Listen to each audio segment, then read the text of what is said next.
Okay, so this is just a quick, hopefully, little video about New Moon in Virgo and what it means for millennials specifically. Not just any millennials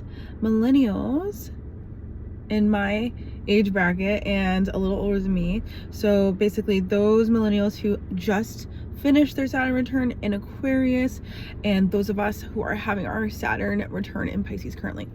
Okay, so I'm just gonna look at my notes periodically and hopefully make sense.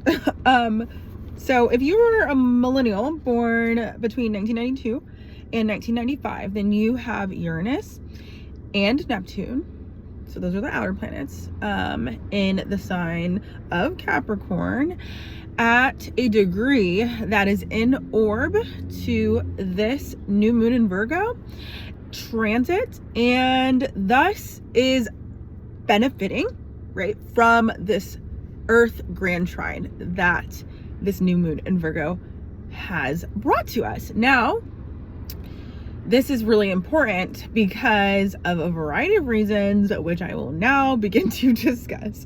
So, as you know, the new moon in Virgo happened last night around 8:40 p.m. Central Time at 21 degrees of Virgo, and it created a grand Earth trine with Uranus in Taurus at 22 degrees and Pluto in Capricorn at 28 degrees. And when a grand trine is formed, that basically means that all three planets are in the same energy. So these are all earth signs, and that creates an easy flow, a harmonious, easy flow of earth energy to be channeled and utilized to bring about the things of that energy, right? Like, so when we're talking about earth signs, we're talking about material concerns, practical concerns, building things, problem solving in a practical and strategic way, growing something from the ground up.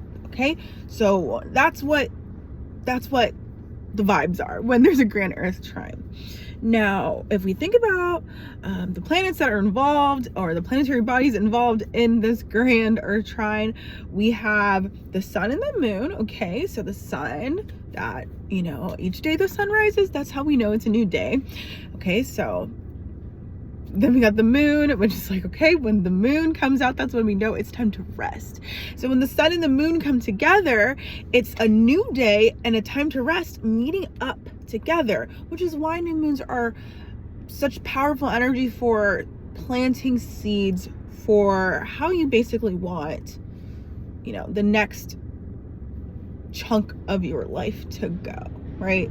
It's good for setting goals because it's the energy of a new day and resting from the journey from the previous day blended together. That's how I like to think of new moons. So it's like you get to take what you've learned, go to sleep, because we know when we go to sleep, that's when we actually integrate knowledge, and then wake up with a brand new day, a new horizon afoot. Okay, then we have Uranus and Taurus, which Uranus has been in Taurus since about 2020. I can't remember if it was there before 2020 or if it started a little after 2020. I'm not going to check right now, but we've basically been in this energy for a while.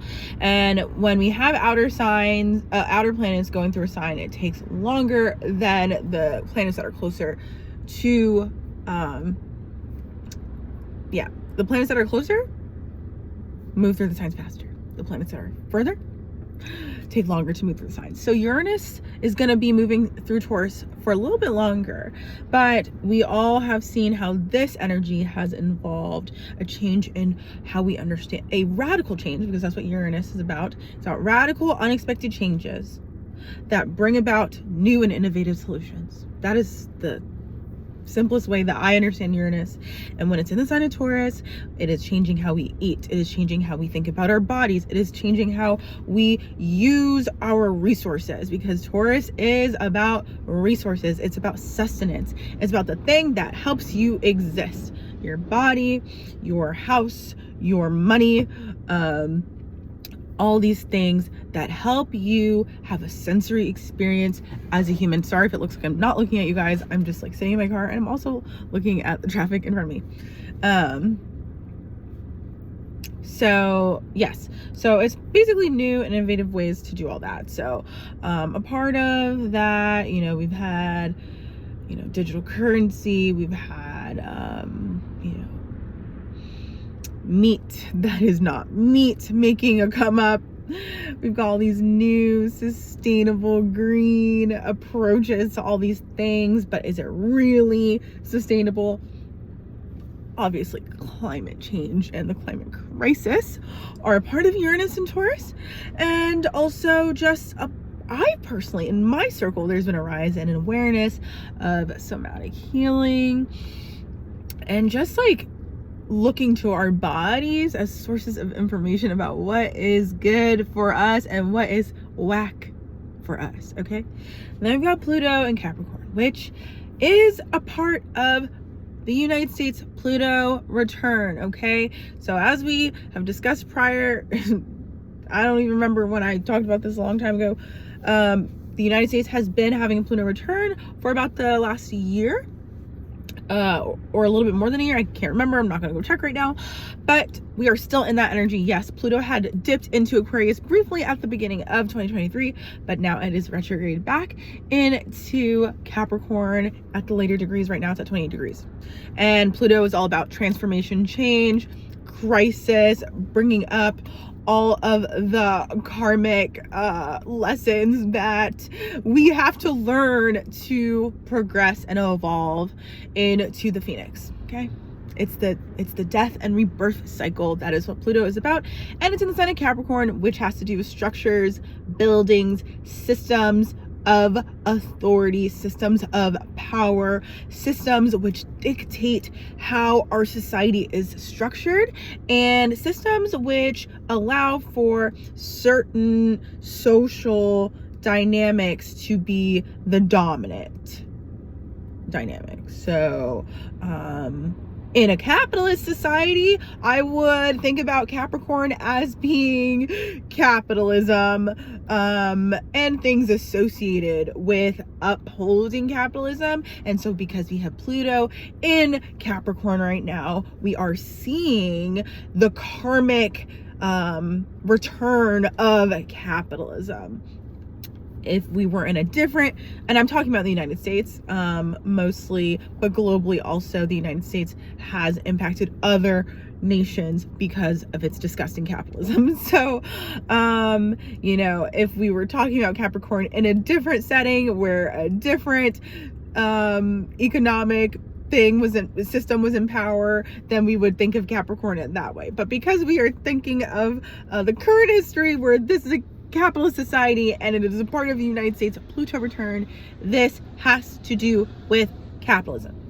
Okay, so what does that mean when the sun and the moon in Virgo are trining Uranus and Taurus and Pluto in Capricorn? Well, checks notes.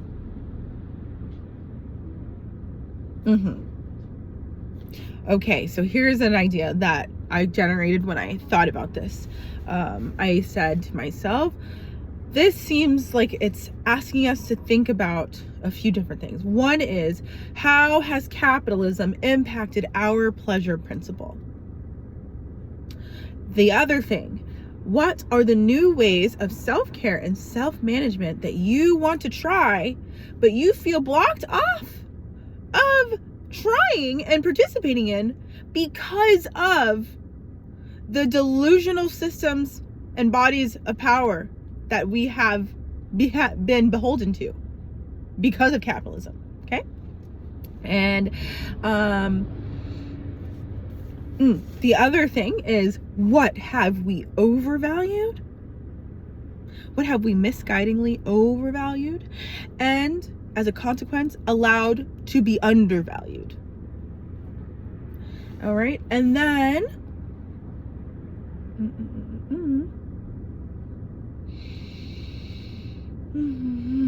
I think, okay, yeah. All right, I'm gonna leave it there for now.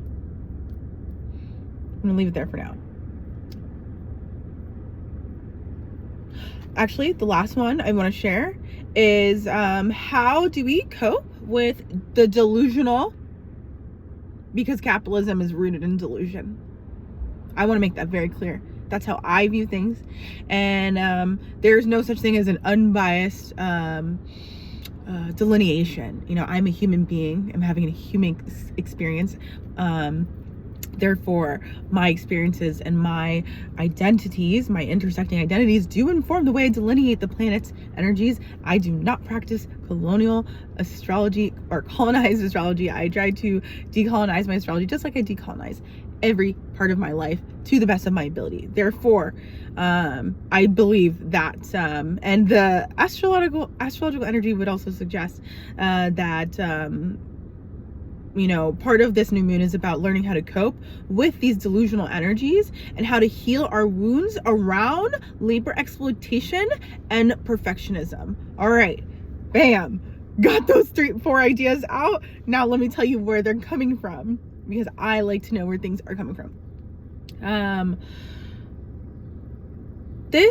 Okay, so Sun and Moon in Virgo, transit Sun and Moon in Virgo, are ruled by Mercury in Virgo, which at the time of the new moon was ruled by Mercury retrograde in Virgo at 9 degrees. And that has actually gone direct today. So like shortly, like I gotta check my let's see. Mercury stationed direct today, so the day after the new moon, at 3:21 p.m. at 8 degrees. Yeah, okay. So the new moon was ruled by this Mercury in Virgo at 8 degrees retrograde, but then the day after it goes direct. Now that new moon, that Mercury in Virgo, is opposing Saturn in Pisces. We can't forget it's still Saturn in Pisces. And this is why I'm talking to my millennials, right? My millennials. Saturn in Pisces opposing Mercury in Virgo. If you are in my age range, it's matching up with your Chiron Virgo opposition. Chiron and Virgo opposite Saturn and Pisces opposition. Okay, so most of the millennials from 1992 through 1995 have this variation of Chiron in either Leo or Virgo. If you're a little bit older, than 1992, Chiron in Leo or Chiron in Virgo opposite Saturn in Aquarius or Saturn in Pisces. So this Mercury in Virgo is activating your Chiron. So you are thinking, you have been thinking about it. It is now really coming to a head. This upsetting, you know, just how deeply upsetting and painful it is to have to navigate this delusional system. And honestly, Saturn in Pisces is about that. It's about many things, but it is about showing us what structures of authority are straight up delusional and making it so painfully clear that you realize now this is what it is. It's not even, this container can't actually hold anything because it is so absolutely not rooted in anything material. It is just rooted in fantastical ideologies. That is what capitalism is rooted in. Okay, so basically when Mercury is opposing Saturn, you're seeing the limits.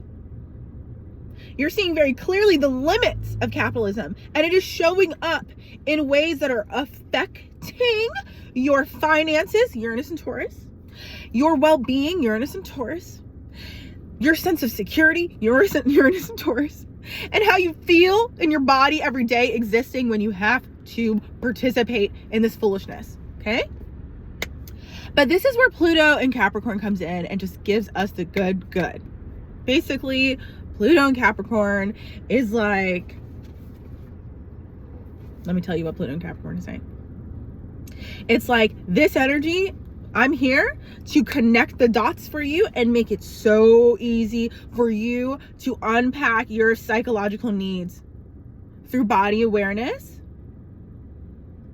and your material concerns. So really, it's like forget all the power dynamics that have kept you in the clutches of entertaining systems of power that don't make sense. And when I say systems of power, it almost seems too big and macro. So I really want to zoom down and make it real personal. I'm really talking, like, if you have a job or you do some sort of work, or if you're a grad student like me and you have to deal with people in authority who are straight up delulu because they don't actually understand what it's like to become an adult in a society that is falling apart at the seams, and they are showing you zero empathy, and they're acting like they don't understand that we just went through a pandemic and we are still going through a pandemic, and that the entire world is changing rapidly. They still want you to engage in capitalism and work and productivity the way that they engage with it, and they are just being tone deaf AF. Baby, Pluto is here, and it's here to just, you have to distill everything down to the basic fundamentals. What do you literally need to survive? And if what they want you to do is not in alignment with that, you can't do it. Because if you do, you are betraying yourself. Like, that is, so the energy's there for you to stop betraying yourself. Because you can see the limitations. It's like, if you continue on this path, it's not going to be good. Yeah.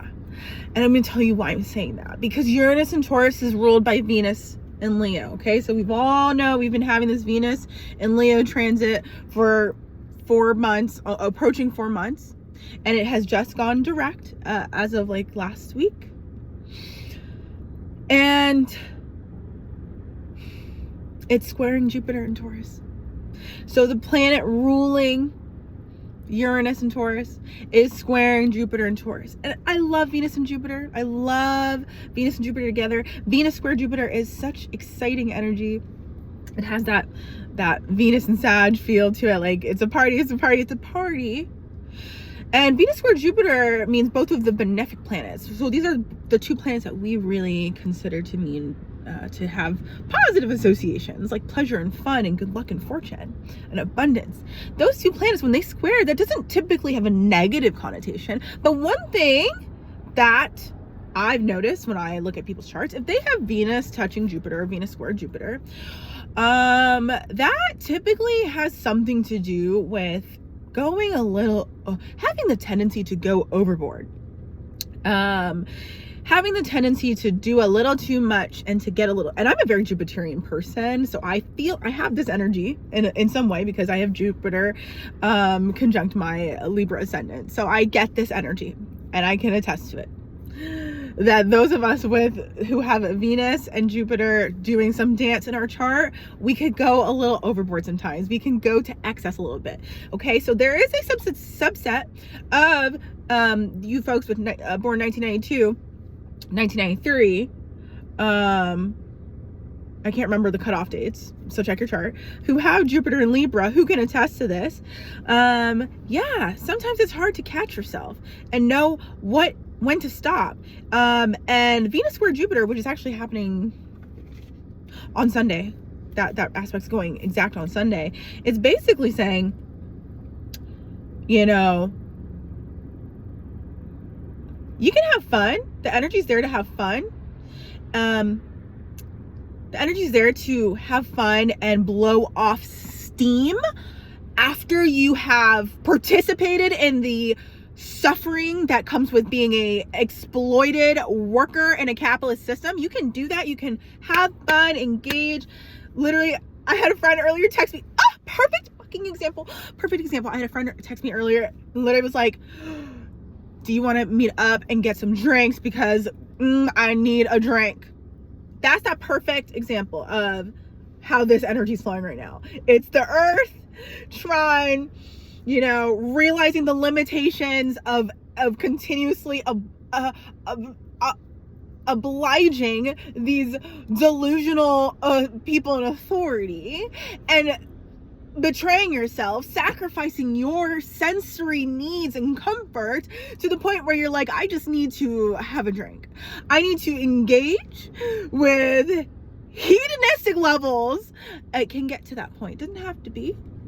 But really, if we continue to self-betray ourselves, that is where it can only go in that direction. Hedonistic levels of pleasure that numbs us out a little bit. So it numbs the pain.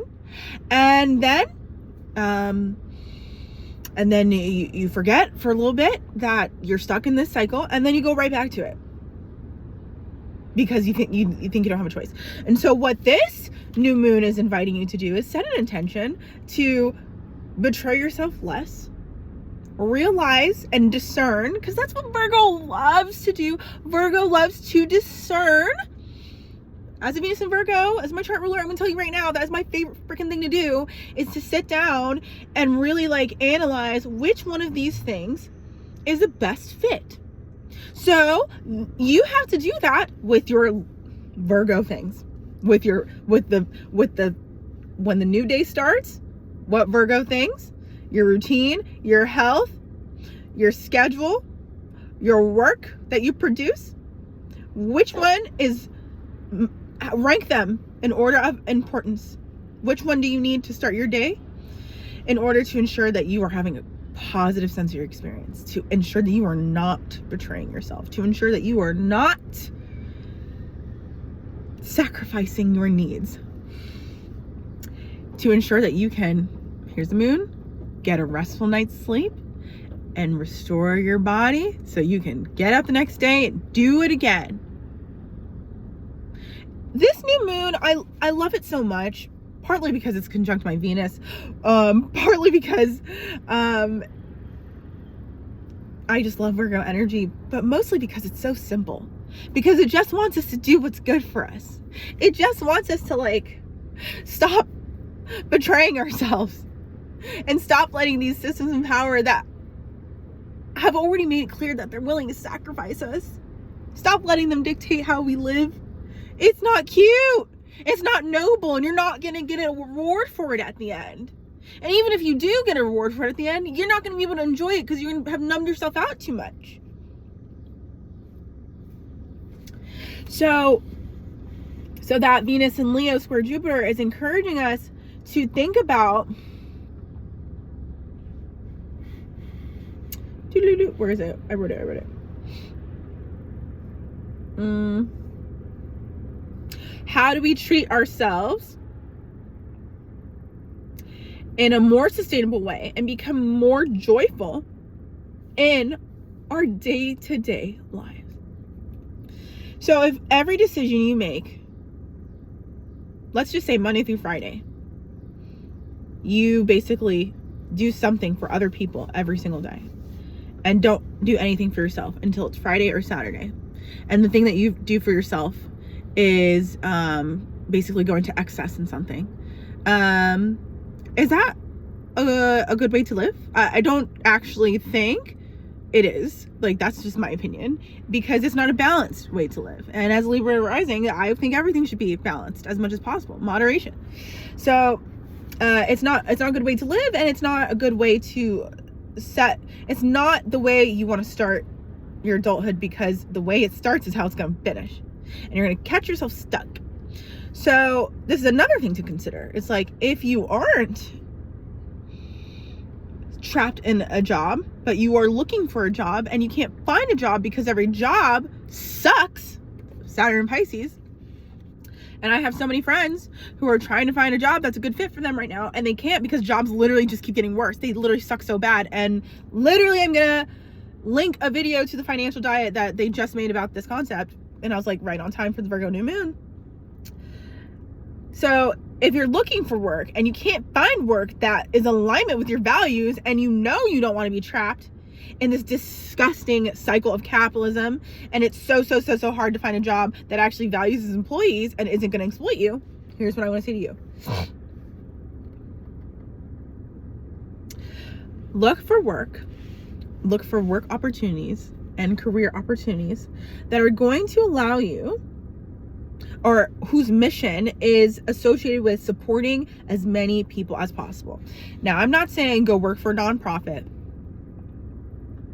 where you're going to get exploited, because nonprofits are also used to prey on people who want to help people. What I'm talking about is finding a job that's going to allow you to connect with the ideas that you're passionate about and the things that you value in the world on the biggest scale possible. So this might look like working for, a corporation. I don't know. Working for a business or chain or something that has a large outreach, that is going to help you have a better quality of life, and thus make it more possible for you to engage in the things that you're passionate about, and help as many people in your community as you want. Find a job that helps you remember what you're working for. Think about the limiting beliefs, the mental critiques. Oh, sorry. I was about to jump. If you can, and also if you're struggling to find a job, and also if you're struggling to get through your current work experience and survive as a young adult. Shoot, am I still a young adult? I'm 29. I don't know if I can call myself a young adult anymore, but I still feel like a little baby. I will always reference the first episode of Broad City, where Fred Armisen is a creepy guy who gets the girls to clean their apartments and pretends to be a little baby. I will always reference that because it's my entire adulthood experience. But if you are struggling to make meaning out of your work experiences or find meaningful work experiences, then I want you to stop and start reflecting, journal, answer these questions, meditate on it, whatever you need to do. These following questions. What are the limiting beliefs and mental critiques that you have internalized and allowed to become a part of your personal narrative? What is the script that's playing in your head that's telling you that you have to subjugate yourself to poor treatment from delusional authority figures who are not interested in understanding you? This Mercury-Saturn opposition is really showing me personally. I'm seeing it, and it's connected to all the millennials that I've mentioned, that these people in power are not interested in understanding what is happening for us on a day-to-day basis. Therefore, you don't need to be interested in explaining it to them. You just need to be interested in finding ways to get through your day and your week that make you feel good at the end of the week. That's it. You don't need to explain it to them because they're not interested in understanding. But it is important for you to understand why you would subjugate yourself to their standards when they're not interested in understanding what you're going through. So what are the limiting beliefs and mental critiques that you have inflicted onto yourself, internalized, and are allowing to be part of your personal script?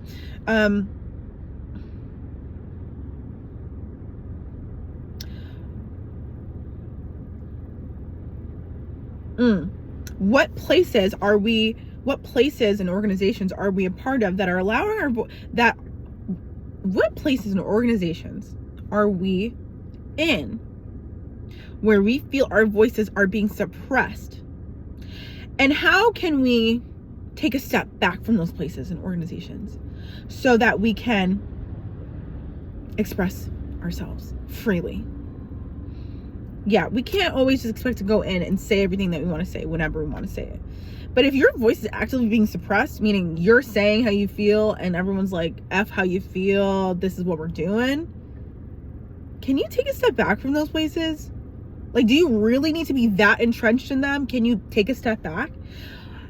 And a lot of times we can. A lot of times we're just doing stuff because we think we have to, but you don't.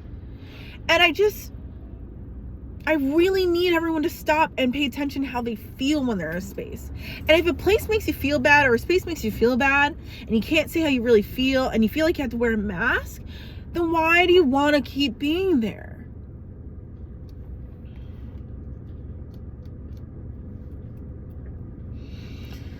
This Pluto in Capricorn, trine Uranus and Taurus, and trine the Sun and Moon, is allowing us to powerfully tap into the courage that has been sitting quietly within us, and to use it to elevate our quality of life. This sun and moon transit is trining this group of millennials, Uranus and Neptune and Capricorn. And it is activating pathways to the future that we dream about often. And it's actually up to you, because this is the Virgo dichotomy. You get to make a choice. Virgo loves making choices, and Virgo wants to make the right choice. What choices are you going to make that allow you to be an active participant in the future that you want, and in the future that you've dreamed of your whole life? Now, part of having Neptune and Capricorn means that the dreams that we've had were based on lies. So you've had to come up with a new dream in the last, since 2008, basically. Since 2008, you've probably watched your dreams be eliminated as fantastical lies. And so what are you going to do about it? Are you going to keep clinging to those dreams? Or are you going to tap into new ones, tap into innovative ones, and then make choices that align yourself with that future and with those dreams, and allow those choices to be choices that honor your body and the sensory experience that you're having on Earth? I really hope I'm making sense. Kind of feel like I'm rambling, but I hope I'm making sense.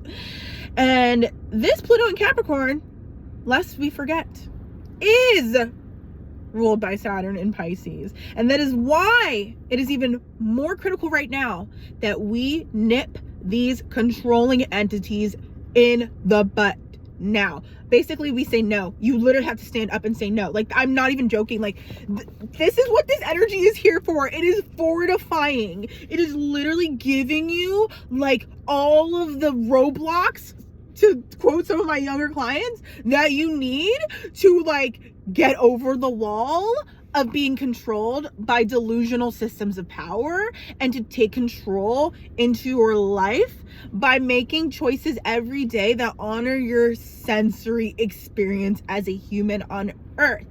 And thus, making those choices will involve new and innovative, fantastical ways of existing. For me, what I think this means for me, and which I've been doing and working towards for a while now, is letting spirituality be a daily part of my life, letting it inform my routines, letting rest and fantasy be a part of how I make my life better. Yeah, did I just have to like work like a really weirdly long 8-hour day where it was just pretty much nobody, I was just basically serving people all day long? Okay, sure, I did that for 8 hours. Does that mean I should go home and then continue to do work that another person wants me to do by a certain timeline and sacrifice the rest of my evening? No, I'm gonna go home. I'm gonna put on Degrassi, or I'm gonna put on Schitt's Creek, or I'm gonna read a book, and I'm gonna take a nice bath, and I'm going to fucking soothe my nervous system. And part of that involves doing a little fantasy, escaping in a show, escaping in a book, going to bed and dreaming. But there's no way you're gonna catch me overworking myself. I already worked 8 hours all day and barely had a moment to myself. I served my community enough. Okay, so anyways, now I want to take it back for a second, because I realize I'm talking to a very narrow demographic of people who are in the service industry, and that is basically who I serve. I serve people in my therapy practice, and I also serve people in my astrological practice who tend to be struggling with burnout because they are in careers and positions where they are being exploited. But let's just say you're a person in that age range who's not being exploited, and you actually have a lot of autonomy over your day, and you get to actually be in charge of other people, and you actually get to rest more than the average person. Then you are being invited to serve others right now. you need to just basically be looking at the Virgo area of your chart and being like, how am I serving myself? If you're serving yourself to excess, Venus square Jupiter, then you need to serve others a little bit more. If you're serving others to excess, then you need to serve yourself a little bit more. And this allows us to have balance. And this allows us to actually get true joy out of the things of life. Work can be joyful. Serving others can be joyful. Serving ourselves can be joyful. And some of us have this idea, and this is, oh my gosh, because this Venus in Leo is squaring the nodes. If you have North Node in Scorpio and South Node in Taurus, then Venus in Leo has been squaring your nodes. And a lot of us with North Node in Scorpio actually, and South Node in Taurus actually, have this idea that engaging in pleasure, this is what this transit has been meant for me at least, engaging in pleasure, having a good relationship, having fun with friends, getting dolled up, feeling good in our skin, that it's somehow like not a good use of our time. Like it's not worth, like that we haven't been able to value that or see the real value in that. And it's like, you can still be a meaningful participant in society, and take care of yourself. Like, you're not a bad person for taking care of yourself and for centering yourself. Like, it's actually really important to center yourself. Please. I know no one in our families and our systems told us that it was important to do that, but it's really important to do that. Like, you're not noble for sacrificing yourself. Okay. So I think I said everything I wanted to say. I really want to reiterate this one. What have we overvalued that has allowed us to undervalue things that we should actually be valuing? And what has encouraged you to undervalue things that you actually want to value? That's a good question.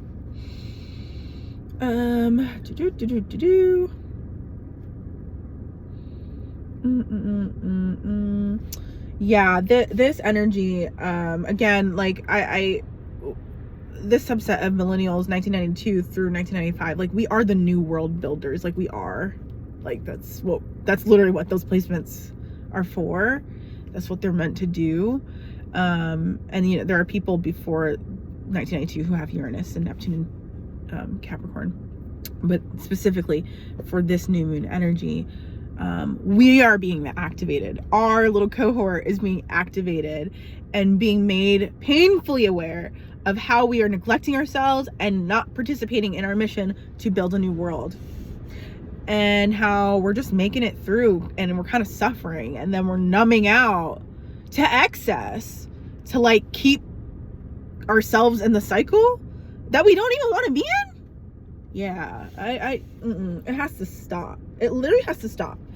Like, and if you don't start now, just know, like, it's gonna happen eventually. But this energy is making it so you can do it in a way that feels good. That's why we like grand trines, because it lets us do it in a way that feels good, instead of having to like fight against the energy and force ourselves or be forced out of it externally, you know, through some other undesirable event. So I think I said everything I wanted to say about that. And I did end up pulling, after I'd written all these ideas down, I did end up pulling the 10 of Wands reversed. And I mean, honestly, you can't make this stuff up. I mean, I literally wrote all of that. I thought about it, I meditated on it, and then I said, let me just pull a card to clarify the message, to really, you know, help myself understand and clarify what I think the energy is saying. And it was the 10 of Wands reversed. And I'm just pulling out one more time in case I wasn't. Do you see what is on that image? The 10 of Wands reversed is a person doing back-breaking labor. She can't even practice being self-aware of how she looks or how she feels in her body, because she has to focus on carrying 10 giant sticks. Okay?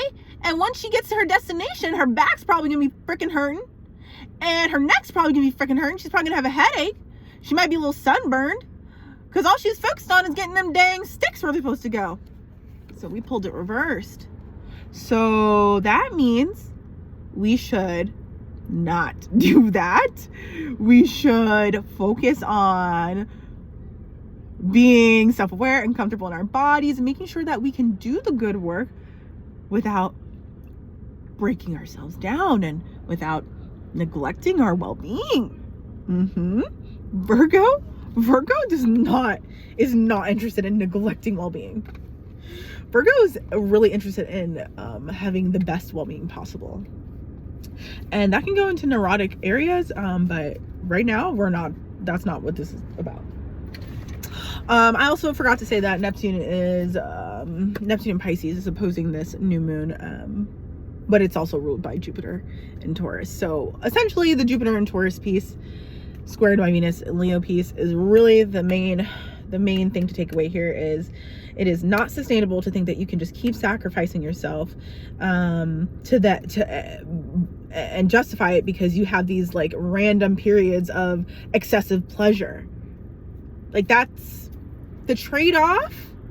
Like, I encourage you to just try a week of balanced pleasure and moderation by not overdoing your commitments to other people and to your job, versus sacrificing and overcommitting yourself for an entire week and then having pleasure only on like Friday and Saturday or Sunday. Like, just try it and see what happens. I mean, like, literally, you don't feel good doing it this way. I know you don't. So try it the other way and see what happens. All right, hopefully that was clear. This was not a short video, and it is what it is. Good luck. I love all of you so much. I love this new moon. I hope it is so good to you. I hope you get the best rest. I hope you take care of yourself. And I hope you stick it to the effing man.